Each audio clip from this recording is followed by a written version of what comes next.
Hey yo, Eeze! What's the deal, fam? Let's take a moment to break down memory lane off Nas' 1994 classic debut, Illmatic. DJ Premier was in the driver's seat on this one. The beat features a soulful sample from We're in Love by Ruben Wilson. The beat has a laid-back, jazzy vibe with a smooth bass line and a feel-good vocal within the sample.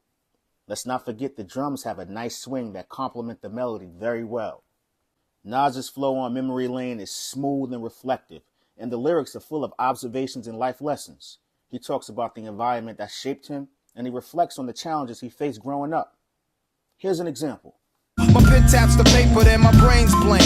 I see dark streets, hustling brothers who keep the same rank. Like many of Nas's best songs, Memory Lane is a masterclass in storytelling. He takes the listener on a journey through his childhood, describing the people and places that were important to him.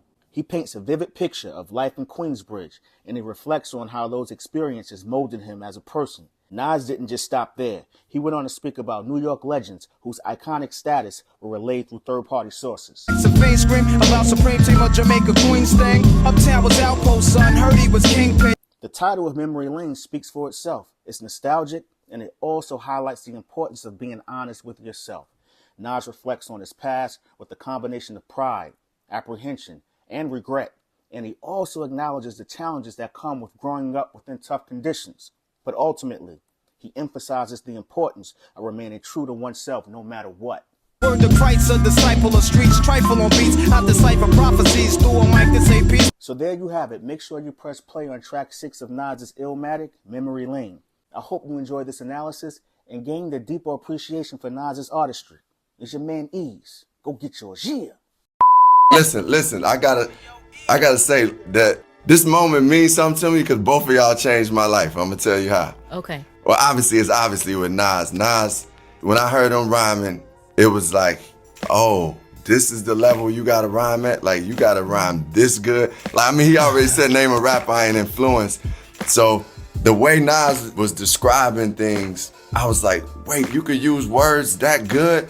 And his mentality, me and him the same age really, his mentality was on a whole nother level. So it just made me start thinking on a different level. But Minya, the way you come into play is, you changed my life. You brought Illmatic to me before it came out. Yep. You know that, Yep. right? Yep. So you, as you said, you were bringing all the stuff early. We wasn't getting that stuff in Chicago. So she brought Illmatic. We had it before it came out. So that kind of like changed my whole way of approaching even my second album, Resurrection. I mean, I was working on it and already had some things going, but it was like, oh man, this is the level it has to be at. And Nas, nobody has reached that level, but it was a good standard to know what the possibilities are. And Minya, I'm telling you, because you brought that home, that actually gave me, like, I was really in a place where I was trying to find inspiration. I was listening to John Coltrane. I started listening to Coltrane. I was reading the Quran more and like doing things that I needed to expand my mind. So when you brought Illmatic, because I was already listening to Midnight Marauders, listening to Return of the Boom Bap. I was listening to Souls of Mischief and that stuff. But then Illmatic was like, man, it just changed my life at that point. Like, I could cite like John Coltrane, The Last Poets, you know, the Quran and like different books of Buddhism. And Illmatic is one of those things that was like, okay. And that was probably 2021. That was like life-changing for me. Yo, what's the deal, fam? It's your man Eeze. Recently, I was on X, Twitter, whatever you call it, and I came across a profound educational moment within hip-hop. Check it out.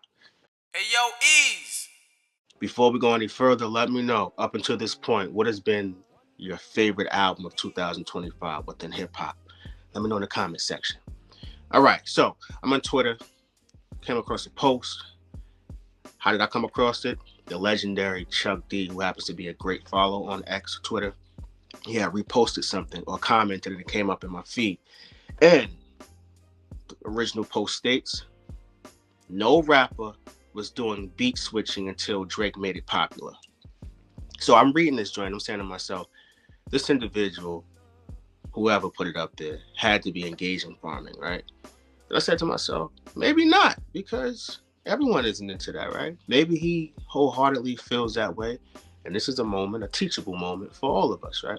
Before we get to Chuck D's response and even DJ Premier chimed in. I like to say, emphatically state that it's false. We can go back to, I don't know, 97, J, A Million, Rhyme No More, Beat Switch Up, right? DJ Premier did that. Year prior, 1996, I Gave You Power. Dun-dun-dun, dun-dun-dun. Switch up to the actual beat for the song. Most people would say, yo, that's just an intro, Eeze. Well, if you take that same intro, we're using the same standards based on the original post. Griselda would literally rap over. Dun-dun-dun, dun-dun-dun. Tell me I'm lying, with no drums. We can do Daily Operation. I'm the Man, which DJ Premier spoke on in the replies of this actual text, where he stated, go back to 1992, my friend, Gangstar, I'm the man. For those who are not aware, I'm the man.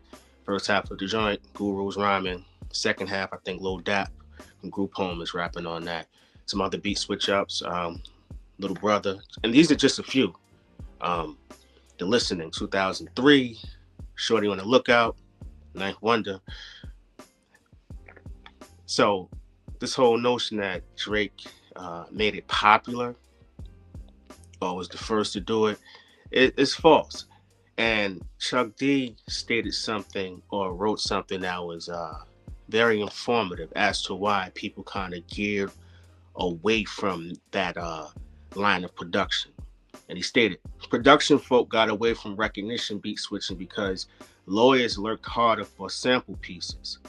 The more elements sampled, the more sound sources will come looking for their piece of the pie. Meaning that if I sample 6 or 7 different records and I have to clear those samples, by the time it's time for me to get a piece of the publishing, I won't have anything because I have to clear from 7 different records. And the lawyers of those individuals became hawks, looking for people sampling their clients' work. And they would ensure that they were paid handsomely. So that's why we got away from even the Bomb Squad era, where it was layered samples on top of samples on top of samples. Another beat switch up, Jacqueline for Beats, Ice Cube. And he was heavily influenced by the Bomb Squad sound. So I just think that in an effort or a rush to always have some of our favorite artists be seen to be superior or above the competition, we give out false accolades or accomplishments or give them recognition when in fact they don't truly deserve it. Now, I will give Drake and many producers today the credit for kind of bringing that back, but they're able to do that because a lot of the stuff that they're flipping or switching up are original compositions, so they typically take home all the money or it's royalty-free samples. But when you really think about it, in the essence of music, this is nothing more than a bridge, like an R&B joint, a ballad, do a bridge, you go to the chorus, and you come back to the original melody. So in hip-hop, the beat switch up is kind of like a bridge. So at the end of the day, no one is really reinventing the wheel, but to state that Drake made it popular is not factual at all. And hopefully the individual who typed that initially was open-minded enough to hear what the legends were stating to him and take the knowledge and move on from it. This individual definitely went out his way to state that I said what I said, no take back. Some people want to learn and others don't. So even the person who originally posted that comment refuses to be swayed in any direction. Just know that it's a false claim, and history is everything. We can be fans, we can be supporters, but we have to start actually doing research based around the things that we say. Nobody bats 1,000, nobody isn't right all the time. I'm not stating that. But even when you are corrected with empirical evidence, mature individuals will say, oh, you know what? You're right. So salute to the legend, Chuck D of Public Enemy. Salute to DJ Premier. Salute to all the producers out there who have an infinite amount of creativity. And salute to you, man. It's your man Eeze at the Eeze Experience. Oh, before I go, what is your favorite beat switch up of all time, since we're talking about that? Let me know in the comment section. Go get yours. Yeah. Hey, yo, Eeze.